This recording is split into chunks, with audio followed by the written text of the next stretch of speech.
우리는 결혼한 지 딱 5년이 되었다. 남들이 말하는 권태기니 갈등이니 하는 것들과는 거리가 먼 삶이었다.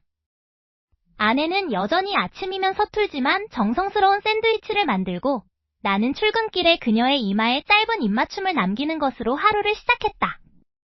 5년이라는 시간은 우리 사이에 견고한 일상의 벽을 쌓아 올렸고 나는 그 견고함이 영원히 깨지지 않을 것이라 굳게 믿고 있었다. 하지만 때로는 너무나 평온한 고요가 오히려 폭풍 전야의 불안함을 몰고 온다는 사실을 그때 나는 미처 깨닫지 못했다. 그날도 평소와 다름없는 하루였다. 회사는 바빴고 상사의 잔소리는 따가웠으며 퇴근길 지하철은 평소보다 더 붐볐다.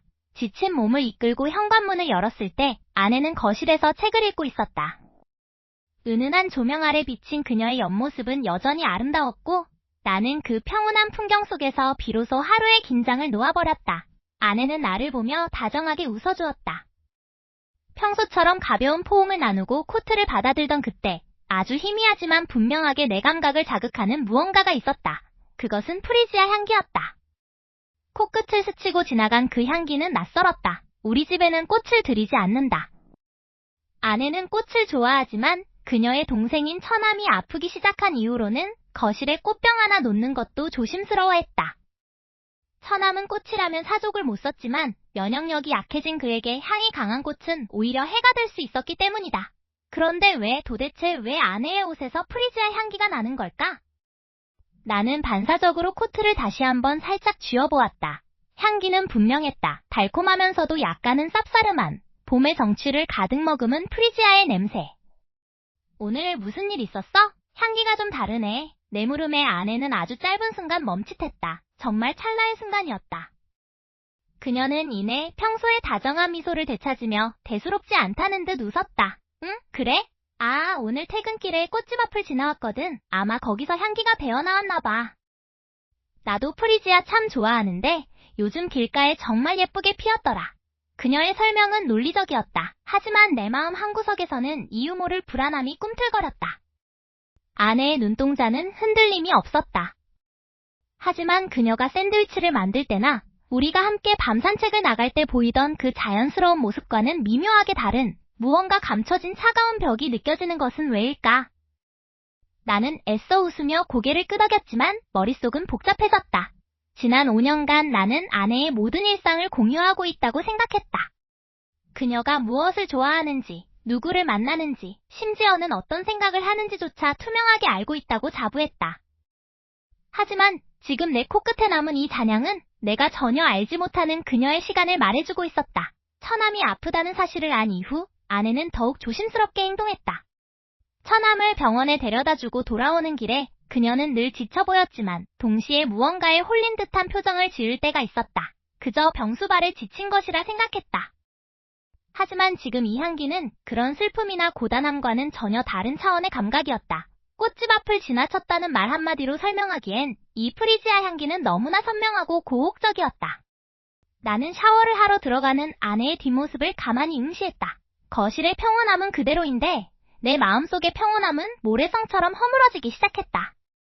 그녀는 정말 꽃집 앞을 지나온 것일까? 아니면 내가 알지 못하는 나를 제외한 누군가와 함께 그 꽃향기를 공유하고 돌아온 것일까? 내가 알던 아내의 세계는 5년 전 우리 결혼식 날 그 견고한 맹세와 함께 멈춰있다고 믿었다.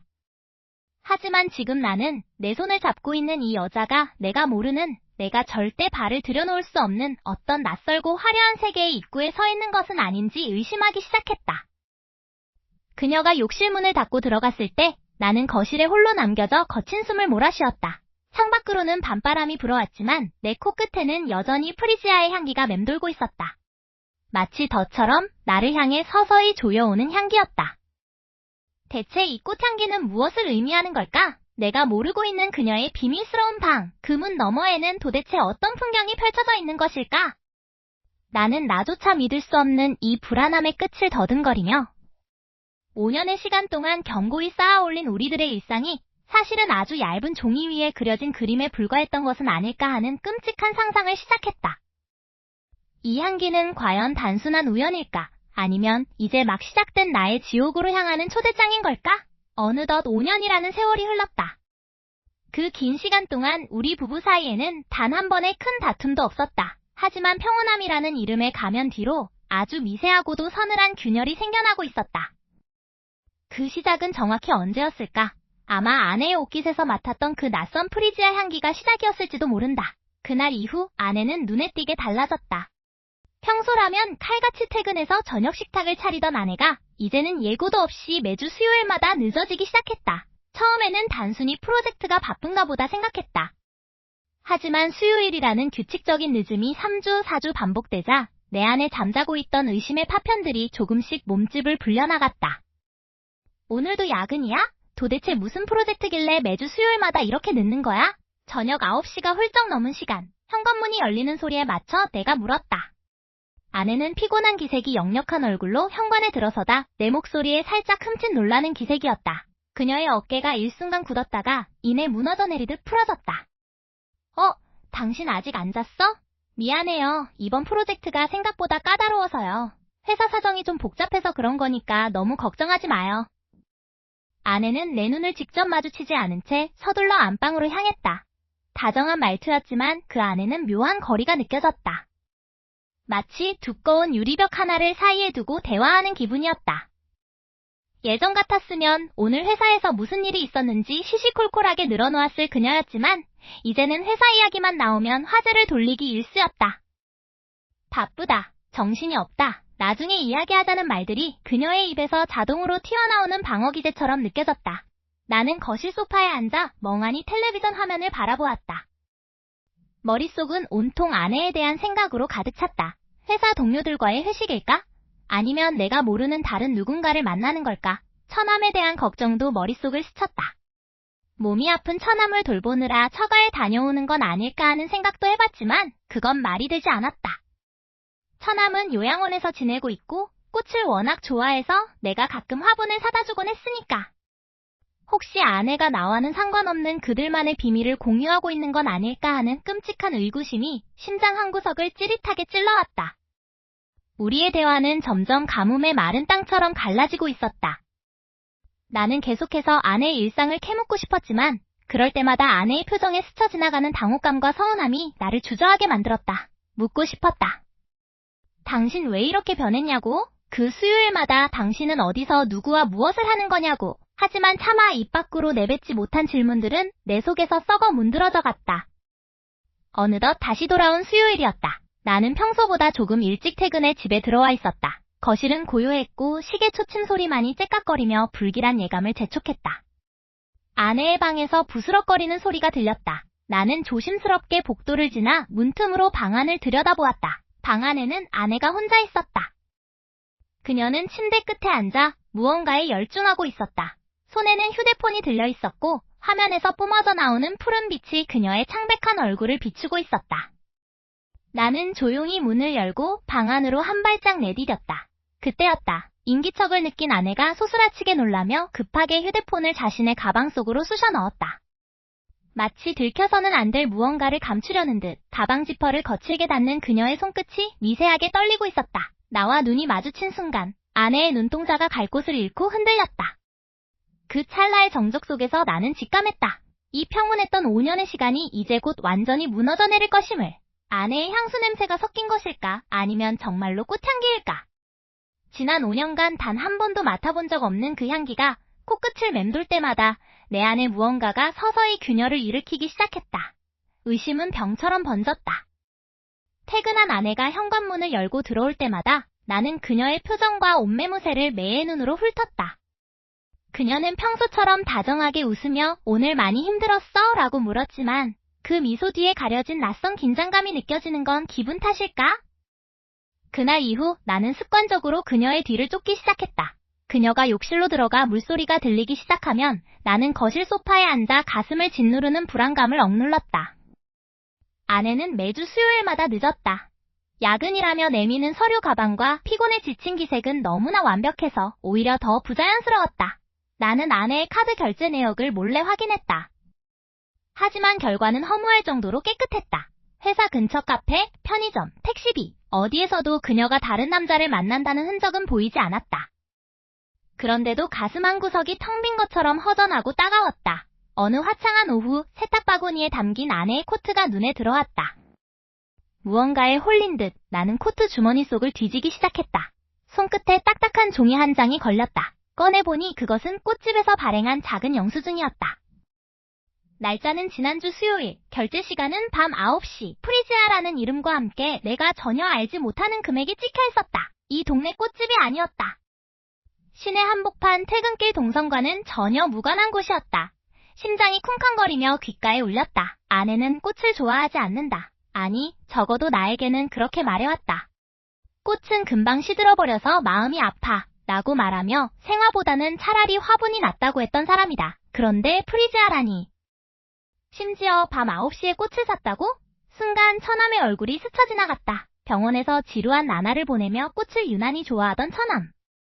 아내가 처남을 보러 간 것일까? 하지만 그렇다면 왜 나에게 말하지 않는 걸까? 비밀은 꼬리에 꼬리를 물고 내 머릿속을 헤집어 놓았다.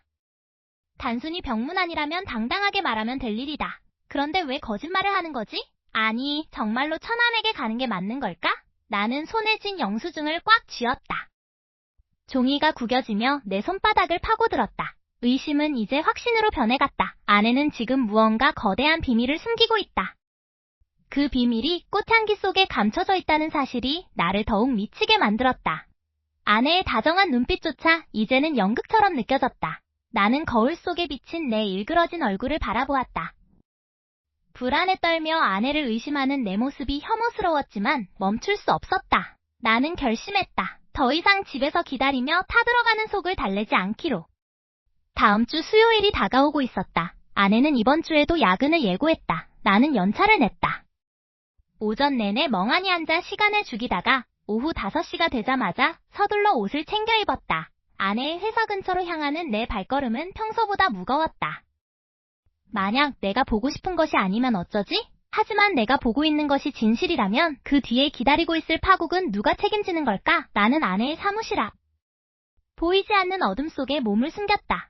그녀가 퇴근해서 향하는 곳이 어디인지, 그곳에서 만나는 사람이 누구인지 오늘 밤 모든 것을 내 눈으로 똑똑히 확인할 생각이었다. 프리지아 향기가 밴 그녀의 비밀이 오늘 비로소 밝혀질 것이다. 오늘도 수요일이었다.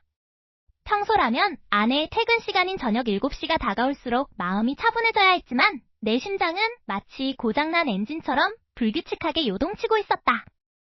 아내는 이번 주에도 어김없이 야근이라는 짧은 메시지 하나를 남기고 집을 나섰다. 나는 더 이상 그녀의 말을 믿지 않기로 했다. 주머니 속에 구겨진 채 발견했던 그 꽃집 영수증, 그리고 옷깃에 배어있던 낯설지만 은은한 프리지어 향기가 내 머릿속을 온통 헤집어 놓았기 때문이다. 나는 아내가 현관문을 닫고 나가는 소리가 들리자마자 겉옷을 챙겨 입고 뒤를 밟기 시작했다. 추적이라니. 5년 동안 평온했던 우리 결혼 생활에 이런 단어를 쓰게 될 줄은 꿈에도 몰랐다. 골목을 돌아 멀찍이서 아내의 뒷모습을 지켜보며 걸었다. 그녀는 평소보다 조금 빠른 걸음으로, 하지만 확신에 찬 모습으로 익숙하게 길을 걸었다. 늘 다니던 회사 방향과는 정반대였다. 숨이 턱끝까지 차올랐지만 나는 멈출 수 없었다. 여기서 놓치면 평생 진실을 알 수 없을 것 같은 공포가 나를 짓눌렀다. 아내가 멈춰선 곳은 도심 외곽의 한적한 길목에 위치한 덩굴 식물이 뒤덮인 빈티지한 카페였다. 나는 길 건너편 가로수 뒤로 몸을 바짝 숨겼다. 카페 테라스 쪽으로 한 남자가 걸어 나왔다.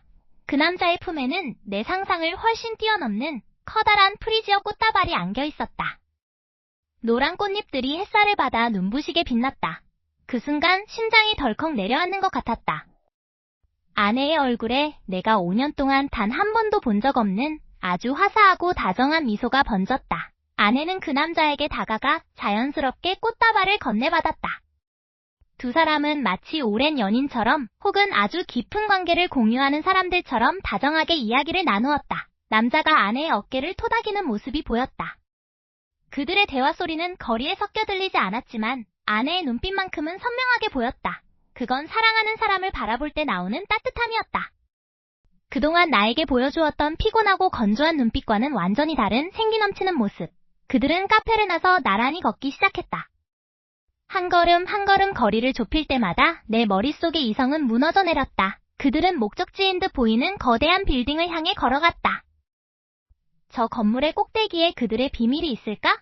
아니면 저 건물이 그들의 아지트일까? 참을 수 없는 배신감과 타오르는 분노가 뒤섞여 온몸이 떨려왔다. 차가운 식은땀이 등줄기를 타고 흘렀다. 더 이상 이대로 지켜만 볼 수는 없었다. 나는 가로수 뒤에서 뛰쳐나왔다. 거친 숨소리가 내 귓가를 울렸다. 앞서 걷던 두 사람의 뒷모습이 시야에 가득 찼다. 나는 그들을 향해 달려갔다. 내 구두 소리가 아스팔트 바닥을 불안하게 울렸다. 내 얼굴을 마주하면 아내는 어떤 표정을 지을까? 저 남자는 또 뭐라고 변명할까? 머릿속으로는 수만 가지의 가정이 쏟아졌지만 당장이라도 터질 것 같은 심장을 부여잡고 나는 속도를 높였다. 거의 다가갔다. 나는 그들의 앞길을 가로막으며 멈춰섰다. 내 등 뒤로 서늘한 바람이 지나갔고 내 앞에는 세상에서 가장 다정한 표정을 짓던 아내가 굳어버린 채 서 있었다. 나는 거칠게 숨을 몰아쉬며 그녀의 눈을 똑바로 응시했다. 지금 당장이라도 목소리를 높여 쏟아내고 싶었다. 그동안 어디서 누구와 무슨 짓을 하고 다닌 거냐고. 차가운 대기를 가르고 나올 나의 첫 마디를 기다리며 나는 꽉 쥔 주먹을 떨었다. 아내의 당황한 눈동자, 그리고 그 옆에 선 남자의 서늘한 시선이 내게 꽂혔다. 이제 모든 것을 끝낼 시간이었다. 숨이 턱끝까지 차올랐다. 그 건물이 병원이라는 사실을 깨달았을 때 내 심장은 공포와 분노로 뒤섞여 거칠게 요동치고 있었다. 다리가 후들거렸지만 멈출 수 없었다. 나는 그들이 들어간 3층 입원실 복도로 조심스럽게 다가갔다. 문틈 사이로 보이는 광경에 나는 그대로 얼어붙고 말았다. 아내는 그 낯선 남자 앞에서 환하게 웃고 있었다. 내가 단 한 번도 본 적 없는 아주 애틋하고도 다정한 미소였다.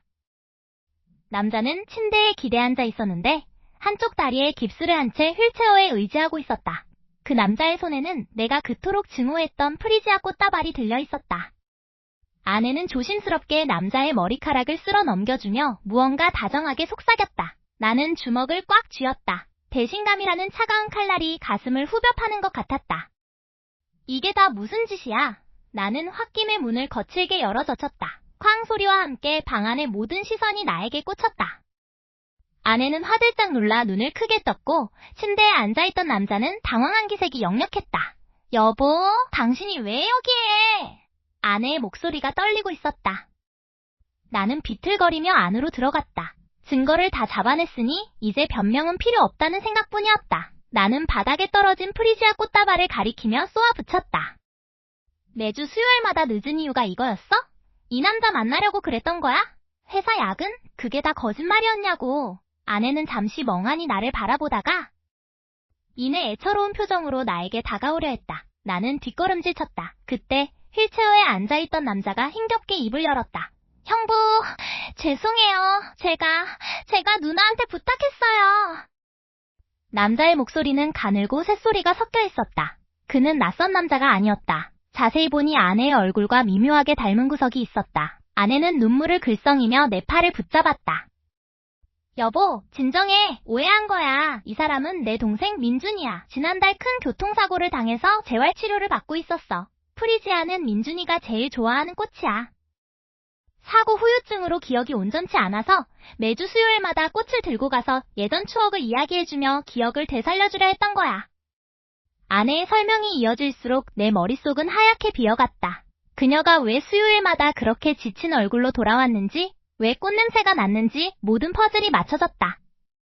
그녀가 비밀을 지켰던 이유는 단순했다. 내년 민준의 생일에 맞춰 깜짝 선물로 그를 소개하려 했던 것이다. 나를 놀라게 해주고 싶어서 힘든 상황 속에서도 묵묵히 혼자 짐을 짊어지고 있었던 것이다. 당신한테는 내가 너무 짐이 되는 것 같아서 말 못했어. 당신도 요즘 회사 일로 바쁘고 힘들잖아. 이런 일까지 얹어주고 싶지 않았어. 미안해 여보. 아내의 눈에서 굵은 눈물방울이 뚝뚝 떨어졌다. 나는 아무 말도 할 수 없었다. 내 이기적인 의심이 얼마나 잔인한 칼날이 되어 아내의 마음을 찔렀을지 생각하니 견딜 수 없는 자괴감이 밀려왔다. 나는 그저 아내를 껴안고 사죄의 말만 반복했다. 남자는 미안한 표정으로 고개를 숙였고 나는 내가 얼마나 부끄러운 짓을 저질렀는지 뼈저리게 느꼈다. 병원에서 나오는 길은 묘하게 평온했다. 아내는 내일 다시 오겠다며 다정하게 내 손을 잡았다. 모든 의심의 안개가 걷히고 이제야 비로소 평화로운 일상이 돌아왔다는 안도감이 찾아왔다. 나는 집으로 향하는 길에 아내에게 줄 작은 선물을 사야겠다고 생각했다. 다시는 그녀를 의심하지 않겠노라고. 내 마음속으로 수백 번 다짐하며 현관문 앞에 섰다. 이제 정말 모든 게 제자리로 돌아온 것이다. 나는 설레는 마음으로 비밀번호를 눌렀다. 그런데 문이 열리고 집안에 불을 켰을 때 나는 내 눈을 의심할 수밖에 없었다. 현관 바닥에 놓인 내가 본 적 없는 낯선 남자의 구두 한 켤레가 나를 기다리고 있었다. 아내의 설명은 너무나 완벽했다. 병원에서 투병 중인 처남의 생일을 챙기기 위해 몰래 꽃을 준비했고 그 짧은 만남을 위해 퇴근 후 시간을 쪼개어 서둘렀다는 사실. 그 말을 듣고 나니 지난 몇 주간 내가 품었던 의심들이 한낱 어리석은 망상처럼 느껴졌다. 나는 아내를 너무나 사랑했기에 다시 예전처럼 평온한 일상으로 돌아갈 수 있을 것이라 믿어 의심치 않았다. 그날 밤 우리는 그간의 오해를 녹여내듯 서로의 온기를 느끼며 깊은 잠에 들었다. 평소라면 아침까지 세상 모르고 잤을 시간이었다. 그런데 새벽 2시쯤이었을까? 머리맡에 둔 아내의 휴대폰이 짧게 진동했다. 징 하는 그 미세한 소리가 어둠 속에서 유독 날카롭게 귓가를 파고들었다. 아내는 새근거리며 깊은 잠에 빠져 있었다. 원래라면 확인하지 않았을 것이다. 하지만 내 안에 여전히 남아있던 불안의 파편들이 나를 자극했다. 나는 숨을 죽인 채 혹시라도 아내가 깰까봐 조심스럽게 휴대폰 액정을 살짝 눌렀다. 잠금 화면 위로 선명하게 떠오른 알림창. 그 내용을 읽는 순간 심장이 덜컥 내려앉았다. 오늘 정말 즐거웠어. 이 순간을 얼마나 기다려왔는지 몰라. 발신인은 저장되지 않은 낯선 번호였다. 순간 머릿속이 하얗게 전멸했다. 낮에 처남과 만났던 그 상황과는 전혀 맞지 않는 내용이었다. 꽃을 선물하고 병실에서 짧은 인사를 나누는 것이 전부였던 그 오후의 시간과 이토록 끈적하고 갈망이 서린 문장은 도저히 연결되지 않았다. 즐거웠다는 말, 그리고 기다려왔다는 고백. 그 문장들 속에는 처남을 향한 누나의 애틋함 따위는 존재하지 않았다. 오히려 무언가 위험하고 결코 남편인 나에게는 들키지 말아야 할 비밀스러운 관계의 증거처럼 느껴졌다. 나는 떨리는 손으로 화면을 다시 한번 확인했다. 혹시 잘못 본 건 아닐까? 아니, 분명했다. 문자는 방금 전, 그러니까 1시간도 채 되지 않은 시간에 도착해 있었다. 아내는 처남과 헤어진 뒤 집에 돌아와 씻고 나와 함께 저녁을 먹고 잠자리에 들 때까지 줄곧 내 곁에 있었다. 휴대폰을 만진 적도 없었다. 그런데 왜 이런 문자가 지금 이 시간에 온 것일까? 심장이 미친 듯이 뛰기 시작했다. 등줄기로 식은땀이 흘렀다. 만약 낮에 만난 것이 정말 처남이 맞다면 이 문자를 보낸 사람은 대체 누구란 말인가? 처남이 아닌 다른 누군가가 아내의 일상 속에 깊숙이 침투해 있는 것일까? 아니면 내가 보았던 그 병원 앞의 광경조차도 아내가 나를 속이기 위해 꾸며낸 정교한 연극이었을까? 아내의 규칙적인 숨소리가 방 안을 가득 채웠다. 하지만 그 소리가 이제는 평온함이 아니라 나를 조롱하는 것처럼 들렸다. 그녀의 비밀스러운 눈빛, 자주 맡았던 낯선 꽃향기, 그리고 예고 없이 도착한 이 의문의 문자. 모든 조각이 다시 불길한 그림을 맞추기 시작했다. 나는 휴대폰을 쥔 채 굳어버렸다. 옆에서 평온하게 잠든 아내의 얼굴이 이제는 낯선 타인처럼 느껴졌다. 과연 내 곁에 누워있는 이 사람은 내가 알던 아내가 맞는 걸까?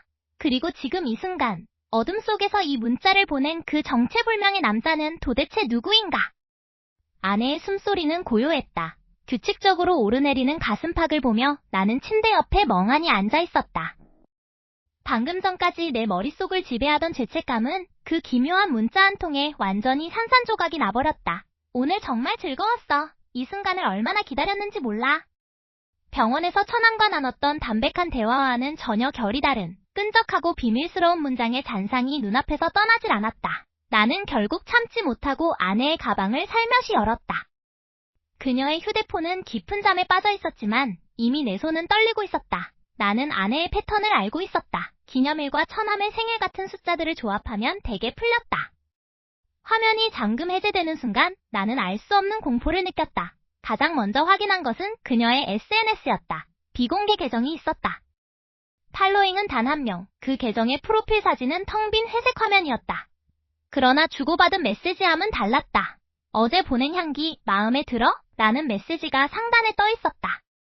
프리지아. 그래, 그날 내가 아내의 옷깃에서 맡았던 그 냄새였다. 나는 심장이 조여드는 것을 느끼며 그동안 처남이 입원해 있었다던 병원의 기록들을 하나씩 다시 파헤치기 시작했다.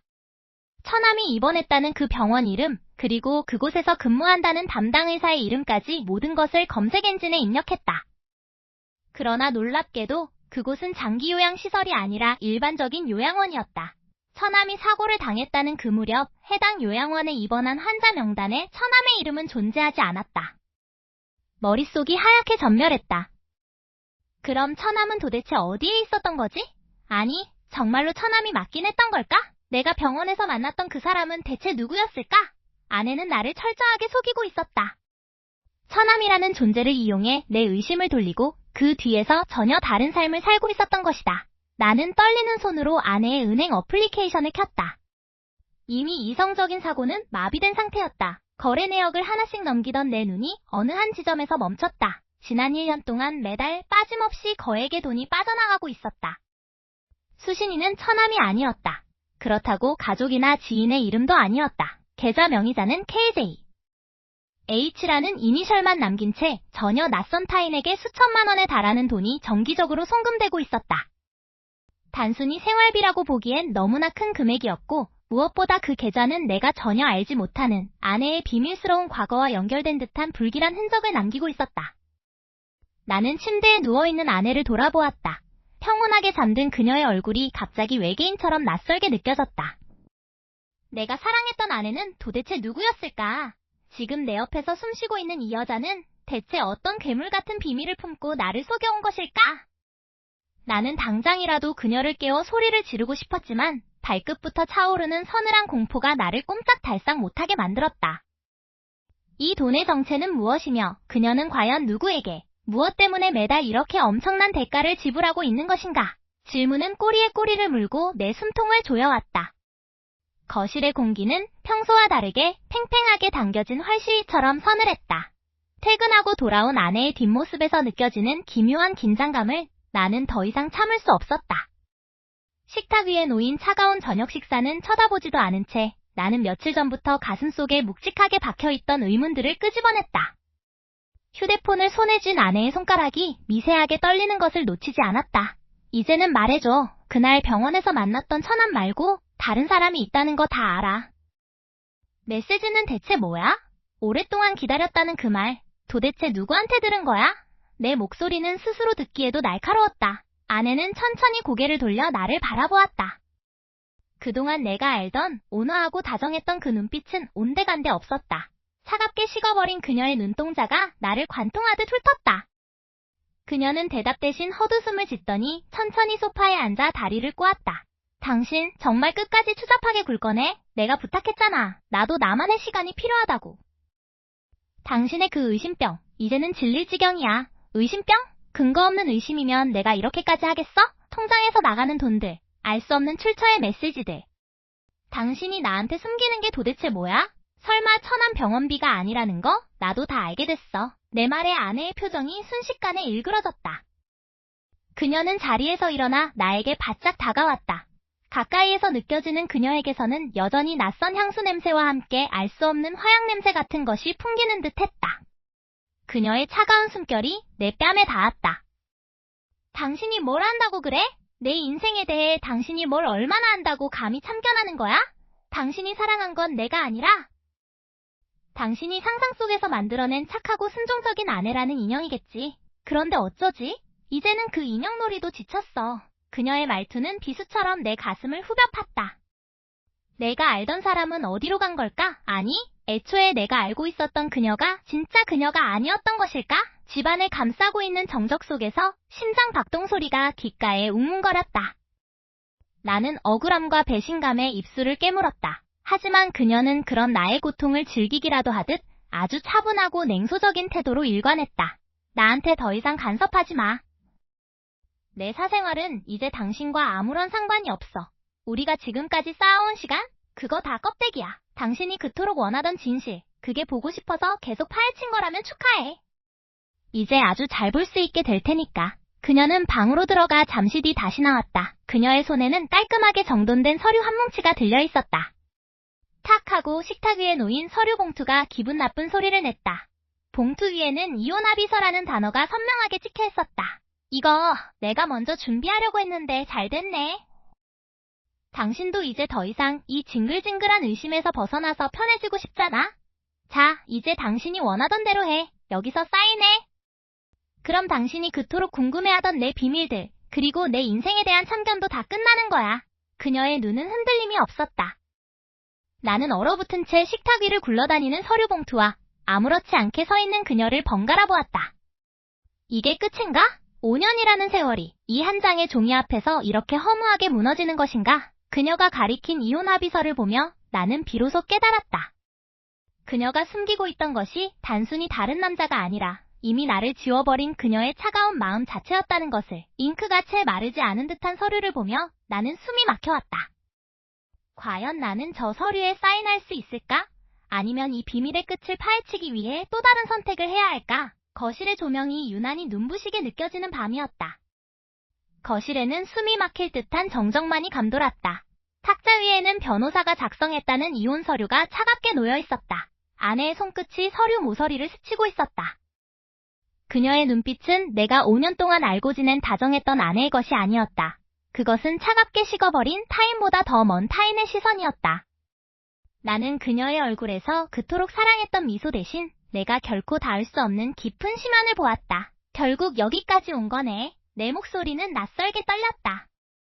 5년의 세월이 그저 한낱 종이 조각 앞에서 무너져 내리고 있었다. 그녀는 말이 없었다. 그저 창밖으로 지는 노을을 응시할 뿐이었다. 그녀가 매주 수요일마다 챙겼던 그 후리지아 향기가 오늘따라 방 안을 가득 채우고 있었다. 나는 그 향기가 혐오스러워 참을 수가 없었다. 그것은 꽃의 향기가 아니라 우리 결혼 생활의 장례식에서 풍기는 썩은 냄새처럼 느껴졌기 때문이다. 너에게 나는 대체 무엇이었지? 처남의 병원비, 그리고 그 알 수 없는 밤의 메시지들. 내가 사랑한 건 대체 누구였을까? 나는 참았던 울분을 토해냈다. 그녀는 그제야 천천히 고개를 돌려 나를 바라보았다. 그 눈동자에는 슬픔도 후회도 없었다. 오직 나를 꿰뚫어보는 듯한 기묘한 평온함만이 서려 있었다. 그녀가 입을 열었다. 하지만 그 대답은 내가 원했던 진실이 아니었다. 당신은 항상 진실을 원했지. 하지만 어떤 진실은 굳이 들추지 않는 것이 서로를 지키는 길이라는 걸 왜 몰랐을까? 그녀의 말은 예리한 칼날이 되어 내 심장을 찔렀다. 나는 서류를 내려다보았다. 펜을 잡은 손이 미세하게 떨렸다. 도장을 찍는 순간 지난 5년의 기억은 완전히 소멸할 것이다. 하지만 이 서류를 거부하고 더 깊은 곳으로 발을 들이는 순간 나는 아마도 내가 감당할 수 없는 더 끔찍한 진실과 마주하게 될 것임을 직감했다. 어쩌면 그동안 내가 보았던 것들은 빙산의 일각에 불과했을지도 모른다. 처남의 병원, 그 의문의 남자, 그리고 그녀의 비밀 계정. 그 모든 실타래가 하나의 거대한 늪처럼 나를 끌어당기고 있었다. 나는 펜을 꽉 쥐었다. 종이 위로 잉크가 번져나갔다. 나는 그녀의 차가운 눈을 피하지 않고 똑바로 응시했다. 지금 이 순간 나는 갈림길에 서 있다. 평범하고 안전했던, 하지만 거짓으로 점철된 일상을 버리고 파멸을 향해 걸어갈 것인가? 아니면 이 차가운 이혼 서류에 서명하고 비겁하게 현실에서 도망칠 것인가? 말해봐. 그 메시지의 주인이 누구인지, 오늘 여기서 모든 걸 털어놓지 않는다면 난 절대 순순히 이 서류를 끝내지 않을 거야. 그녀가 작게 웃음을 터뜨렸다. 그 웃음소리는 너무나 기괴해서 소름이 돋았다. 그녀는 천천히 자리에서 일어나 내게 다가왔다. 그녀의 차가운 손이 내 뺨을 스치고 지나가 귓가에 닿았다. 그리고 그녀가 아주 낮은 목소리로 속삭였다. 후회할 텐데, 당신이 그토록 알고 싶어 했던 그날 밤의 진실이 지금 바로 문 밖에서 당신을 기다리고 있다면 말이야. 그 순간 현관벨이 울렸다. 정막을 뚫고 들어온 날카로운 벨소리에 내 심장이 덜컥 내려앉았다. 지금 이 밤중에 누구지? 나는 문 쪽을 바라보았다. 아내는 아무렇지 않게 문을 향해 걸어갔다. 그녀의 뒷모습을 보며 나는 깨달았다. 이 집의 문이 열리는 순간 내 인생은 이제 돌이킬 수 없는 곳으로 떨어진다는 것을. 그녀가 현관 손잡이를 잡고 천천히 돌렸다. 철컥 하는 소리와 함께 문틈 사이로 낯익은 후리지아 향기가 훅 끼쳐 들어왔다.